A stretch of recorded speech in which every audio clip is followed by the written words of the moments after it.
Greetings, how fare thee? It's good, you're all smiling and happy.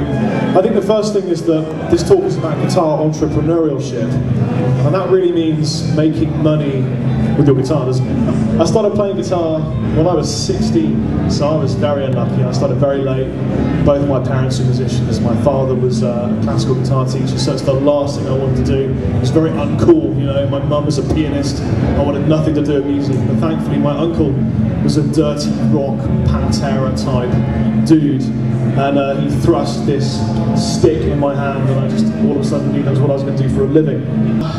I was obsessed, just absolutely obsessed. I would shake in guitar lessons with excitement.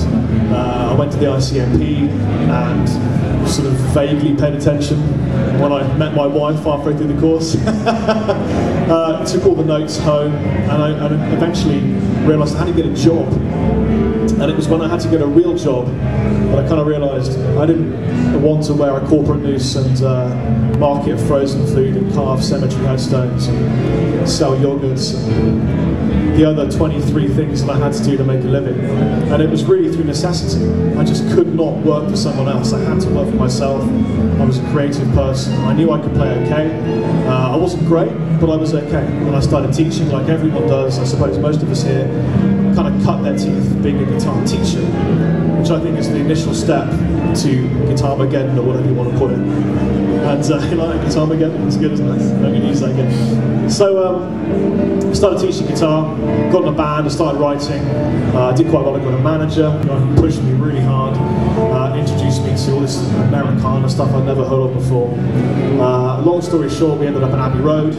I was working with Eddie Kramer, who produced Jimi Hendrix and Stones and Led Zeppelin, and he became a friend of mine. And he really took me under his wing and just developed me and coached me. Since then, trying to keep this as short as possible, because talking about yourself, you just don't sound like a cop, don't you?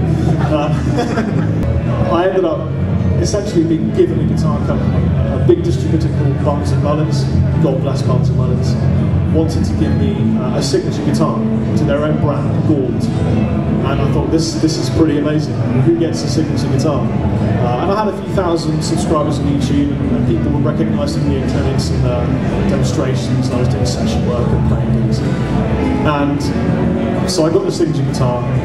We got hundreds of reservations. I came up with this kind of unique idea whereby my followers, I suppose you call them, designed the guitar with me online. So I didn't say, this is what you're going to make. I said, what do you want to make? Because you're going to buy it. I don't have that much of an ego that I'm going to tell you what to buy. And so sort of collaborative design was brought to new media through my YouTube channel. Barnes & Mullins decided to rename the guitar the Chapman guitar when it was called Chapman, and in essence gave me a guitar brand. I'm now working on a third guitar, and I guess I own a guitar company, Chapman Guitars. And every guitar I make, I collaboratively design with the guys on YouTube. And since then, some of the larger companies in the industry, Marshall Amplifiers, saw what I was doing, decided it was a good idea, and I'm involved with Marshall now. We're bringing out the People's Amplifier, whereby through me as a sort of simian conduit, people liaison, we're designing an amplifier. I think, like John was saying, there are so many thousands of brilliant guitar players. You have to have something original about you other than just being a guitar player. You need a visual signature, you need something about you that's different. I get 24,000 views a day, which is dwarfism compared to Justin, but it's enough to launch a guitar company. So in perspective, it's pretty cool. Since then, I have my own guitar festival called Monkey Fest, launching in July. I have a band called Monkey Lord, and it's a great life, it really is. I've never been so financially well off, physically and spiritually well off, and I'm a lot happier than I was working for someone else. And I guess that's where I finish this conversation. Thank you very much. What's your favourite Hendrix song? Wind Cries Mary.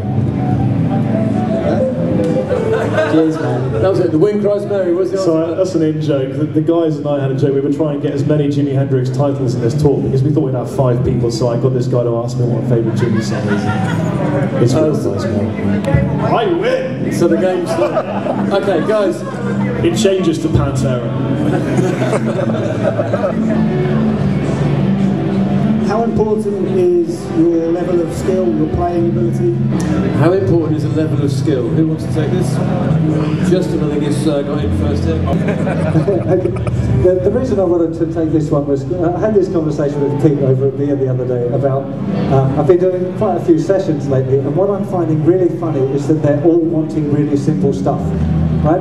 I did 4 or 5 last week, and all of them were wanting really simple chords, just played really well, and that was it. There was no fancy big Philly solos stuff, anything, nothing complicated. They were all open chordy things, but you just had to be able to do it really good.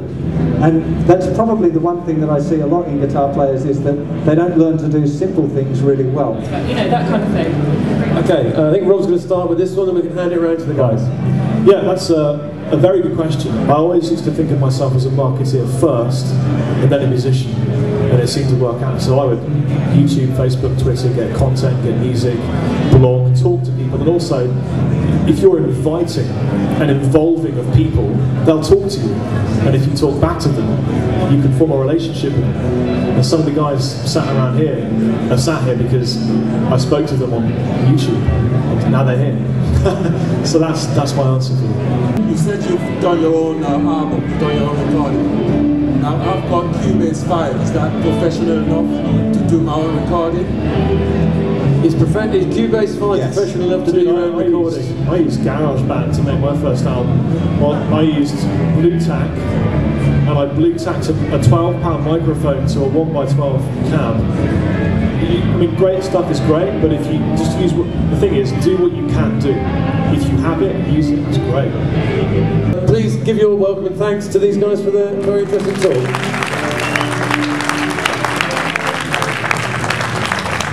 There's no web addresses on there, so what we'll do is on our website after this we'll put a report on our website with links for everyone as well, but if you YouTube them I'm sure you'll find them.